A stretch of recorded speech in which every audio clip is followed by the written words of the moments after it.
দেখুন, আজকের ভিডিওতে আমি ডিসি জেনারেটরের আরো দুটি tricky problem plus advance problem solve করব। প্রথমটি থেরেজার বইয়ের 26.17 নাম্বার এক্সাম্পল এবং পরেরটি 26.18। ঠিক আছে, তো প্রথমটি আমি সলভ করছি। প্রথম কোশ্চেনটিতে বলা আছে, দেখুন 26.17 যেটা, এ 4-pole lap owned DC shunt generator has a useful flux per pole of 0.07 Weber. The armature winding consists of 220 turns each of 0.004 ohm resistance.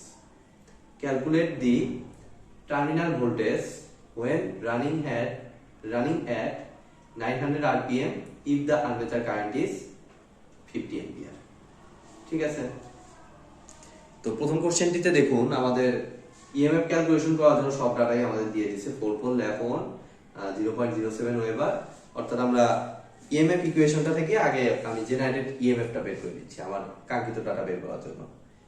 অর্থাৎ ইএমএফ ইকুয়েশনটা হচ্ছে আমাদের E g equal to phi Zn divided by 60 into P by A. কত phi এর value কত আমাদের? phi হচ্ছে আমাদের ইউজফুল ফ্লাক্স পার পোল হচ্ছে 0.07 ওয়েবার। এখন দেখুন জেড নাম্বার অফ কন্ডাক্টরস। তো এর আগেও আমি 2-1 ক্লাস আগের ভিডিওতে সম্ভবত বলেছি যে আমাদের টার্ন, যতগুলো টার্ন দেয়া আছে জেড দ্বারা বোঝায় নাম্বার অফ কন্ডাক্টরস, বাট এখানে সরাসরি দেয়া নাই, আমাদের দেয়া আছে কতগুলো টার্ন আছে। তো প্রতি টার্নে আমার দুটো করে কন্ডাক্টর থাকে, একটা ফ্রন্ট এন্ডে আর একটা ব্যাক এন্ডে। ঠিক আছে, তাহলে 220টা টার্নে অ্যাকচুয়ালি আমাদের কন্ডাক্টর সংখ্যা হচ্ছে 220 গুণ 2। ঠিক আছে, আর এন হচ্ছে আমাদের আরপিএম। আরপিএম কত দেয়া আছে এখানে? আরপিএম হচ্ছে 900 আরপিএম। তাহলে এখানে 900 বসাচ্ছি divided by 60 into pole. Pole number কত দেয়া আছে আমাদের? 4 পোল। তাহলে 4 বসাইলাম, আর ল্যাপ অন মানে হচ্ছে ল্যাপ মানে লাস্টে এআরপি মানে পিআরএ সমান, অর্থাৎ এর ভ্যালু হবে নাম্বার অফ প্যারালাল পাথ হবে 4। এখন যদি আমরা এটা হিসাব করি তাহলে আমরা ইজি পেয়ে যাচ্ছি। তো ইজিটা আমি একটু হিসাব করে ফেলতেছি। 0.07 ইনটু 220 গুণ 2 গুণ 900 60 462 ভোল্ট। তাহলে আমরা ইজি ভ্যালুটা পেয়ে যাচ্ছি 462 ভোল্ট। ঠিক আছে, এখন দেখুন পরের অংশটার জন্য আমাদের টার্মিনাল ভোল্টেজ লাগবে। ঠিক আছে, তো আমাদের আর্মেচার কারেন্ট দেয়া আছে এবং এটা কি টাইপ জেনারেটর সেটা কি বলছে? হ্যাঁ বলছে, ডিসি শান্ট জেনারেটর। ঠিক আছে, তো ডিসি শান্ট জেনারেটরের ক্ষেত্রে আমাদের টার্মিনাল ভোল্টেজটা লাগবে। তো আমরা যদি ছোট করে একটু ডিসি শান্ট জেনারেটরটা আঁকিয়ে ফেলি, এখানে আমাদের ডিসি শান্ট জেনারেটরের জন্য আমাদের এখানে একটা রেজিস্ট্যান্স, আর্মেচার রেজিস্ট্যান্স যেটা, আর এই শান্ট ফিল্ড, আর এদিক দিয়ে হচ্ছে আমাদের লোড। বাট আর্মেচার রেজিস্ট্যান্সটা খেয়াল করে দেখুন, এখানে কিন্তু সরাসরি দেয়া নাই। তাহলে আমাদের প্রথম কাজ হচ্ছে এই আর্মেচার রেজিস্ট্যান্সটা বের করা। ঠিক আছে, তো এটাকে আমরা আর এর মনে করলাম, এবং আর্মেচার রেজিস্ট্যান্সের জন্য কিন্তু সরাসরি ডাটা দেয় না, এখানে কিন্তু বেশ ট্রিক্স খাটায় আমাদের বের করতে হবে। ঠিক আছে, তো টোটাল আর্মেচার রেজিস্ট্যান্স বের করার জন্য আমাদের দেখুন এখানে বলে দিয়েছে the armature winding consists of 220 turns each of 0.004 ohm resistance, অর্থাৎ 220টা টার্ন আছে, তার ভিতরে আমার 0.004 ওহম রেজিস্ট্যান্স প্রতিটায় আছে। তাহলে টোটাল আর্মেচারে কতটুকু রেজিস্ট্যান্স আমরা কিন্তু পেয়ে যাব। ঠিক আছে, তাহলে টোটাল আর্মেচারের রেজিস্ট্যান্সটা আমাদের পাবো, সেটাকে আমরা, সেটা সরাসরি আর এ হবে না, এখানে আরো বেশ কিছু কাহিনী আছে, সেটাকে আমরা মনে করুন আর ধরি। টোটাল আর্মেচার রেজিস্ট্যান্সটা আমাদের কত হবে? 220 গুণ প্রতি টার্নে আমার কত করে আছে? 0.04। সরাসরি এটা কিন্তু আর এ লিখি নাই। কেন লিখি নাই? অবশ্যই কারণ আছে। আমি আগে আরটা বের করি, কত আসে আমাদের 220 গুণ 0.004 0.8, সরি এখানে আমি 0.04 লিখছি, এটা হবে 0.004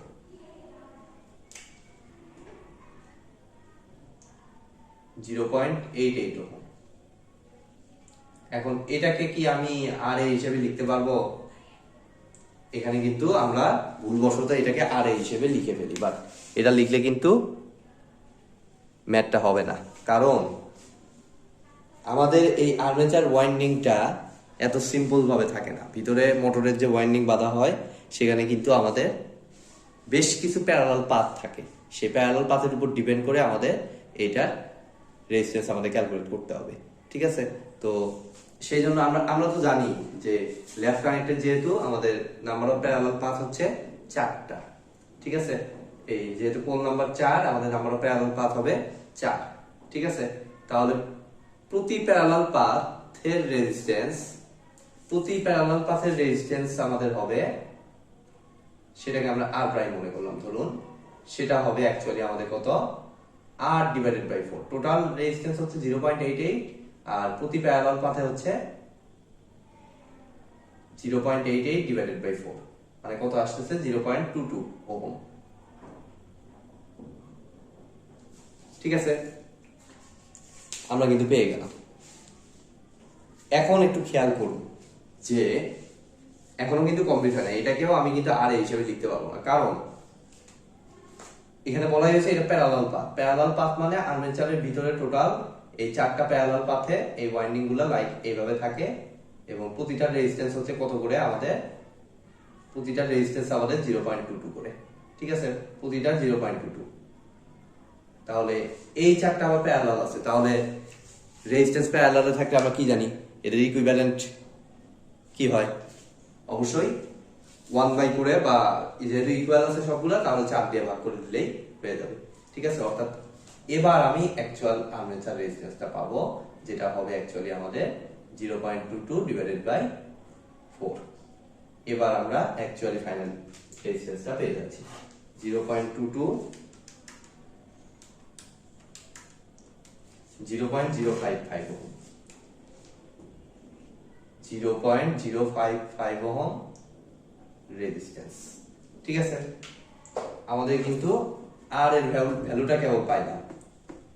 এখন আর কি আমাদের আর্মেচার কারেন্ট বোধহয় সরাসরি দিয়ে দেওয়া আছে 50 অ্যাম্পিয়ার। তাহলে এই 50 অ্যাম্পিয়ার কারেন্ট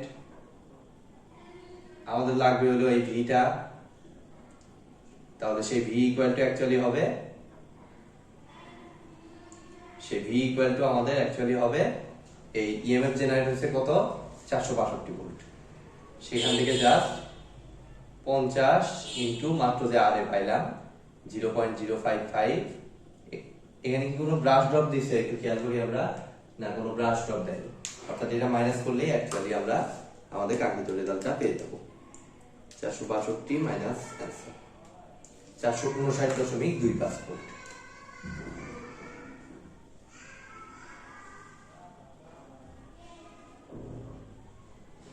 তো এই ম্যাথটি কিন্তু খুবই গুরুত্বপূর্ণ যে কোনো কম্পিটিটিভ এক্সামে আসার মতো একটি ম্যাথ, কারণ বেশ কিছু জিনিস আমাদের অ্যাডভান্সড ভাবে এখানে কিন্তু চিন্তা করতে হবে, সো বিষয়টা মাথায় রাখবেন। তো চলুন এবার আমি পরের কোশ্চেনটি অর্থাৎ 26.18 নাম্বার প্রবলেমটি সলভ করি।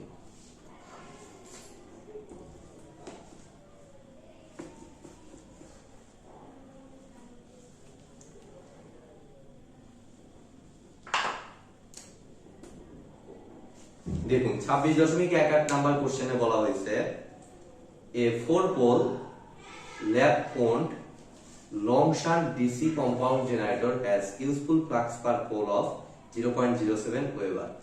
The armature winding consists of 220 turns and the resistance per turn is 0.004. Calculate the terminal voltage if the resistance of shunt and series fields are 100 ohms and 0.02 ohm respectively, when the generator is running at 900 rpm with armature current of 50 ampere. Also calculate the power output in kilowatt for the generator. Almost আগের কোশ্চেনটার মতোই, almost just এটা আপনাদের practice করার জন্য দিছে, আগের কোশ্চেনটা যেন ভালো মতো আয়ত্ত হয় সেই জন্য। তো বইতে যেহেতু আছে আমি সলভ করে দিচ্ছি। তো প্রথমত আগের মতোই আমাদের ইএমএফ জেনারেটরের জন্য যথেষ্ট ডাটা আমাদের দিয়ে দিছে। সো ইএমএফ ইকুয়েশনটাতে আমরা যদি বসাই, দেখুন আমি সরাসরি বসাচ্ছি Eg equal to phi Z. তো ফাই এর ভ্যালু কত আমাদের, ফাই কত দিচ্ছে 0.07 এবার, তাহলে 0.07 ইন্টু জেড। জেড হচ্ছে নাম্বার অফ কন্ডাক্টর। তো 220টা টার্ন মানে কন্ডাক্টর হবে 220 গুণ 2। তারপরে এন কত, আরপিএম কত আমাদের 900 RPM, divided by 60 into P by A. P কত, পোল হচ্ছে 4টা এবং ল্যাপ ওল্ট, মানে ওই আগের ভ্যালুই দিছে, জাস্ট লং শান্ট বানাই দিছে। অর্থাৎ আগের ভ্যালু আমরা কত পাইছিলাম, ইজির ভ্যালু 465 ভোল্ট। ফাইন। এখন নেক্সট পার্টে আমাদের কি বলছে, এটা লং শান্ট, জাস্ট পার্থক্য হচ্ছে লং শান্ট এটা। তো আমরা আমাদের কোনো টেনশন নাই, আমরা লং শান্টটা আঁকিয়ে ফেলি তাহলেই হয়ে যাবে। তো এখানে আমাদের লং শান্ট আর্মেচার দিলাম, এই আর্মেচার রেজিস্ট্যান্স, এই সিরিজ ফিল্ড। আর লং শান্টের ক্ষেত্রে আমরা জানি যে এখান থেকে আমাদের শান্ট ফিল্ডটা লেগে যায়, আর এদিক দিয়ে আমাদের লোড।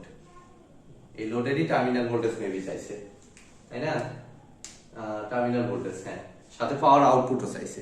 ঠিক আছে, তো আমরা ফার্স্টে আর্মেচার রেজিস্ট্যান্সটা বের করি আগের মতোই। আমি এটা আর আগেরটার মতো খাতায় লিখে লিখে করতেছি না, আমি জাস্ট সরাসরি বসাচ্ছি। কত বলছে, resistance per turn is 0.004 ohm. তাহলে 0.004 কে প্রথমত আমি 220 দিয়ে গুণন করব, তাহলে কত আসে 0.88 ওহম। এখন এই 0.88 ওহমের মধ্যে কয়টা প্যারালাল পাথ, যেহেতু ল্যাব কানেক্টেড 4টা প্যারালাল পাথ, তাহলে প্রতি প্যারালাল পাথের রেজিস্ট্যান্স আসে 0.22। তাহলে এই 0.22 ওহম টোটাল 4টা আমার প্যারালালই আছে। তাহলে এদের ইকুইভ্যালেন্ট করলে আমাদের কত আসে, আরো 4 দিয়ে ভাগ করলে আমরা এই রেজিস্ট্যান্সটা পাই 0.055 ওহম। ঠিক আছে, তাহলে আর্মেচার রেজিস্ট্যান্স হচ্ছে 0.055 ওহম, আর সিরিজ ফিল্ড রেজিস্ট্যান্স কত দিচ্ছে আমাদের,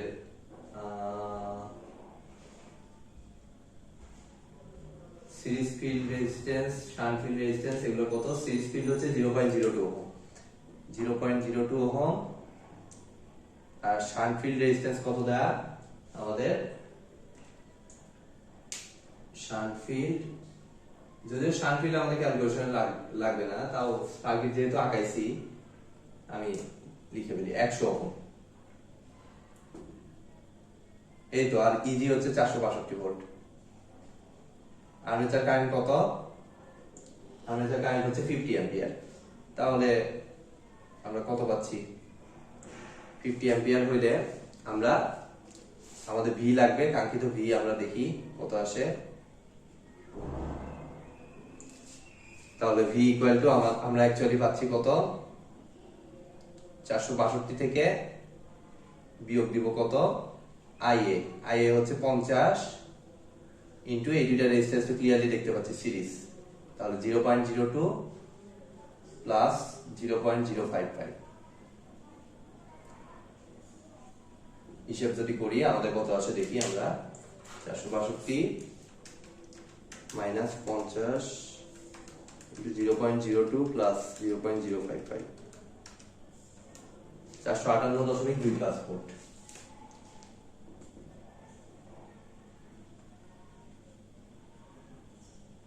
ফাইন, আমরা টার্মিনাল ভোল্টেজ পাইছি। এবার এর সাথে এক্সট্রা করে আবার দিছে কি, আমাদের পাওয়ার আউটপুটটাও চাইছে।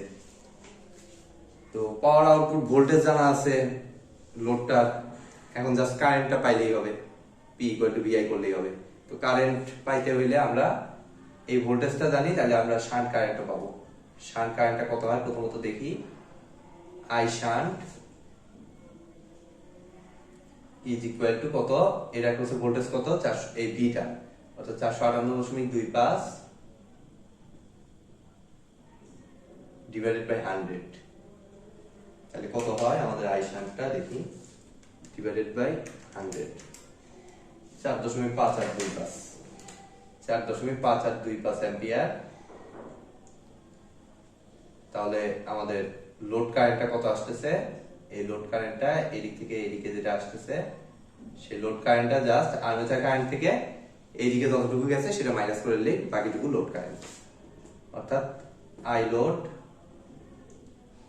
ইজ ইকুয়াল টু আমাদের কত ছিল 50 অ্যাম্পিয়ার থেকে আমাদের 4.5825টা মাইনাস করে দিব। তাহলে 50 থেকে বিয়োগ দিলে আমাদের 45.417 অ্যাম্পিয়ার।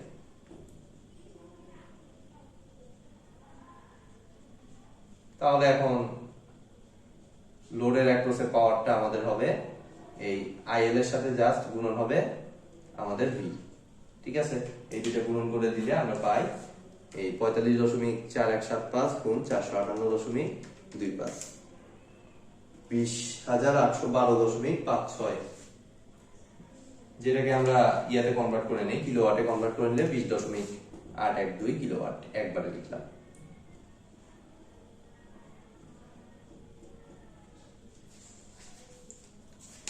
তো এই তো আজকের মতো ভিডিওটি এ পর্যন্তই। ভিডিওটি যদি ভালো লেগে থাকে অবশ্যই ভিডিওতে একটি লাইক দিবেন, বন্ধুদের সাথে বেশি বেশি শেয়ার করবেন, আর চ্যানেলে নতুন হয়ে থাকলে অবশ্যই চ্যানেলটি সাবস্ক্রাইব করবেন। ধন্যবাদ।